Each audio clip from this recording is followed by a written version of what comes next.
अस्सलाम वालेकुम साथियों, आप तमाम साथियों का दोस्तों का एक बार फिर से स्वागत है हमारे इस चैनल में। साथियों, इस वीडियो में हम आपको बताएंगे बिहार में विधानसभा चुनाव का समय आहिस्ता आहिस्ता करीब आता जा रहा है। जैसे जैसे दिन गुजर रहा है वैसे वैसे चुनाव का खुमार, चुनाव का बुखार लोगों के जिस्म से लेकर ऊपर उठकर सर तक पहुंचता जा रहा है। ऐसे में चाहे कोई भी किसी भी पार्टी के कार्यकर्ता हों, चाहने वाले हों, एक दूसरे को अपनी पार्टी की अच्छाई को बयान करते हैं, एक दूसरे तक अपनी पार्टियों की जो खास करके जो उनके द्वारा किए गए काम हैं उनको पहुंचाते हैं और अपनी पार्टी की तरफ वोट करने की वो अपील करते हैं। साथियों, उन चीज़ों में एमआईएम पार्टी भी पीछे नहीं रहने वाली है। बिहार विधानसभा चुनाव को लेकर के एमआईएम पार्टी पूरी मजबूती के साथ अपना कदम आगे बढ़ा रही है। इस वीडियो में साथियों हम आपको बताएंगे कि बिहार में ओवैसी की पार्टी एआईएमआईएम यानी ऑल इंडिया मजलिस इत्तेहादुल मुस्लिमीन पूरे बिहार में कितनी सीटों पर चुनाव लड़ने जा रही है और कितनी ऐसी सीटें हैं जहां से ओवैसी के उम्मीदवार को चुनाव जीत हासिल हो सकती है।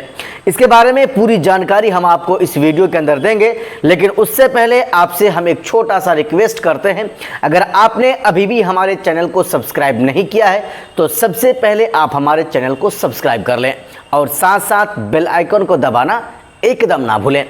आइए साथियों, हम आपको बताते हैं कि बिहार में जहां तक अख्तरुल इमान साहब का रुझान है, जहां तक अख्तरुल इमान साहब के द्वारा दिया गया बयान है, उससे ये साफ जाहिर होता है कि अंत तक अगर असदुद्दीन ओवैसी और ऑल इंडिया मजलिस इत्तेहादुल मुस्लिमीन को गठबंधन में शामिल नहीं किया जाता है तो पूरे बिहार में 100 सीटों पर ओवैसी की पार्टी एमआईएम चुनाव लड़ेगी। लगभग इस बात का मुहर लग चुका है। अब साथियों, ज़रा सोचने की बात यह है कि अगर ओवैसी की पार्टी एआईएमआईएम पूरे बिहार के 100 सीटों पर अगर चुनाव लड़ती है तो नुकसान किसको होगा और जाहिर सी बात है फ़ायदा किसको होगा। साथियों, पहले हम नुकसान की बातें करते हैं, फिर फ़ायदे की बात हम आगे करेंगे। सबसे पहले जहां तक नुकसान का सवाल है तो अगर किसी को सबसे ज़्यादा नुकसान पहुंचेगा या पहुंचने वाला है तो वो महागठबंधन है। चूँकि महागठबंधन के उन तमाम सीटों पर उम्मीदवार भी होगा जहां पर ओवैसी अपना उम्मीदवार उतारने वाले हैं या उतारेंगे। ऐसे में अगर उन तमाम के तमाम सीटों में 10, 20 या 25 सीटें ऐसी होती हैं जहां पर कम वोटों के अंतराल से महागठबंधन चुनाव हारता है और वहां पर जितने वोटों से वो चुनाव हारता है उससे ज़्यादा वोट अगर एमआईएम पार्टी के प्रत्याशी ला लेते हैं तो साथियों सीधे सीधे तौर पर नुकसान वहां पर एमआईएम पार्टी को नहीं बल्कि महागठबंधन को होने वाला है। साथियों, दूसरी सूरत यह है कि फ़ायदा किसको होगा। फ़ायदा भी एक सूरत में महागठबंधन को होने वाला है, दूसरी सूरत में एमआईएम पार्टी को होने वाला है। महागठबंधन को फ़ायदा इस प्रकार से होने वाला है कि अगर आप ओवैसी को अपने साथ में गठबंधन में ले लेते हैं तो वो उन तमाम सीटों पर अपना उम्मीदवार नहीं उतारेगा जहां से आप उम्मीदवार उतारेंगे। यानी महागठबंधन की तरफ से जितनी सीटों पर ओवैसी को उम्मीदवार उतारने का परमिशन, इजाज़त दी जाएगी उतनी ही सीटों पर वो उम्मीदवार को उतारेंगे। बाकी अलावे महागठबंधन के उम्मीदवार चुनावी मैदान में होंगे। लेकिन साथियों, अगर ओवैसी को अपने साथ में गठबंधन में ले लेता है तो ये फ़ायदा महागठबंधन को होने वाला है। लेकिन अगर गठबंधन में शामिल नहीं करता है तो ओवैसी का ये ऐलानिया तौर पर ये कहना है कि हमें नुकसान हो, घाटा हो, हमें फ़ायदा हो, इससे कोई फ़र्क नहीं पड़ता। ऑल इंडिया मजलिस इत्तेहादुल मुस्लिमीन पार्टी हमारी पार्टी है और हम हमारी पार्टी की तरफ से उम्मीदवार को उतारेंगे। हमारे उम्मीदवार चुनावी मैदान में होने से किसको फ़ायदा होता है, किसको नुकसान होता है, कौन चुनाव जीतता है, कौन चुनाव हारता है, उससे हमें कोई फ़र्क पड़ने वाला नहीं है। हमारी एक पार्टी एमआईएम है और हमारी पार्टी का एक उसूल है, एक नियम है, रूल और रेगुलेशन है, उसके हिसाब से हम चुनाव लड़ेंगे।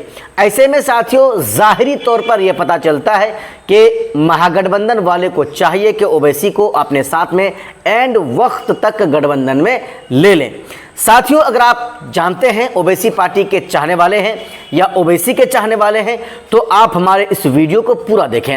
हम आपको एक एक करके बताते हैं कि नुकसान किस सूरत में किस पार्टी को होने वाला है और फायदा भी किस सूरत में किस पार्टी या किस गठबंधन के उम्मीदवार को होने वाला है।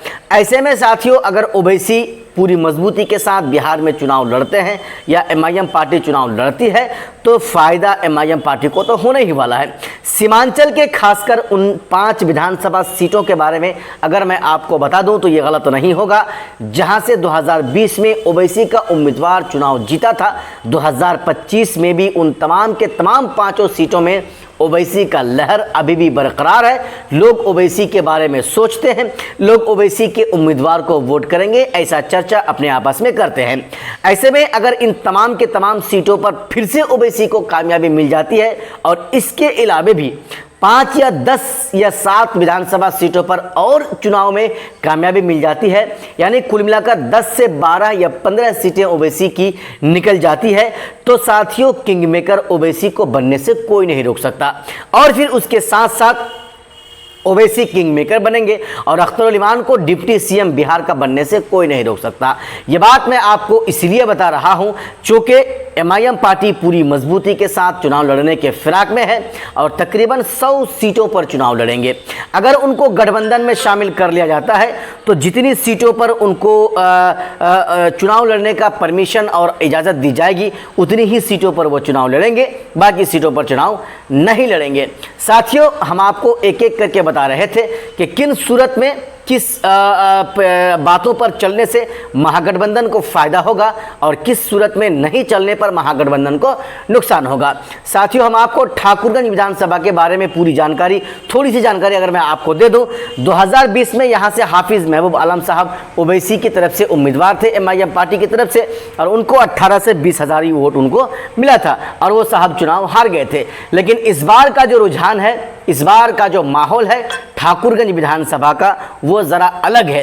वो अलग इसलिए है कि लोग ठाकुरगंज विधानसभा में एमआईएम पार्टी की तरफ रुझान कर रहे हैं, लोगों का रुझान एमआईएम पार्टी की तरफ बढ़ रहा है, लोग एमआईएम पार्टी के उम्मीदवार को वोट करने के बारे में सोच रहे हैं। ऐसे में अगर ठाकुरगंज विधानसभा में भी सोच समझकर एमआईएम पार्टी अपना उम्मीदवार उतारती है तो इंशाअल्लाह ऐसा मुमकिन है कि ठाकुरगंज विधानसभा से भी ओवैसी के उम्मीदवार को जीत हासिल हो। लेकिन साथियों, हवा जो चल रही है वो महागठबंधन की तरफ से चल रही है।